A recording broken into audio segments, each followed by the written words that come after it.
পৃথিবী থেকে যখন কমছে সবুজ, গাছ কেটে তৈরি হচ্ছে একের পর এক প্লট, বিশ্ব উষ্ণায়নে যখন গলছে অ্যান্টার্কটিকার হিমবাহের একাংশ, চড়চড়িয়ে বাড়ছে পারদ, পুড়ছে অ্যামাজনের মতো জঙ্গল, জলস্তর বাড়ছে সমুদ্রের, তখনও নিবিড় মনে চারা পুঁতে চলেছেন সালু মারাদা।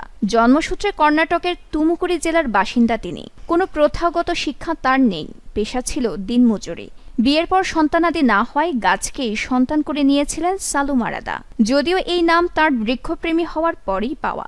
জন্মগত সূত্রে তিনি ছিলেন আলা মারাদা থিম্মাক্কা। পরবর্তীতে তার বৃক্ষপ্রীতি এবং নিরন্তর কাজ তাকে সালু মারাদা নামই দেয়, যার অর্থ গাছেদের সারি। এই নাম আজকের প্রতিপত্তি, তা পাবেন বলেও কাজ শুরু করেননি। ভালোবাসা থেকেই শুরু করেছিলেন বৃক্ষরোপণ। আজ সেই সব মহিরুহরাই দুহাত ভরে ভরিয়ে তুলেছেন তাকে। নিজের হাতে ৮,০০০ গাছকে সন্তান স্নেহে পালন, ১১২ বছরও কীর্তি গড়ে চলেছেন ভারতের বৃক্ষমাতা। সারা জীবনের কাজ তাকে দিয়েছে দেশ ও বিদেশের একাধিক সম্মান, পুরস্কার, পদ্মশ্রী, অর্থ সম্পত্তি পেরিয়েছে কোটির গণ্ডি। ১০০ বছর পেরোনো শরীরে এসেছে রোগ ব্যাধির হাতছানি, কিন্তু গাছ লাগানো কাজে আজও তার ক্লান্তি নেই। নিউজ ডেস্ক, দৈনিক পূর্বকোণ।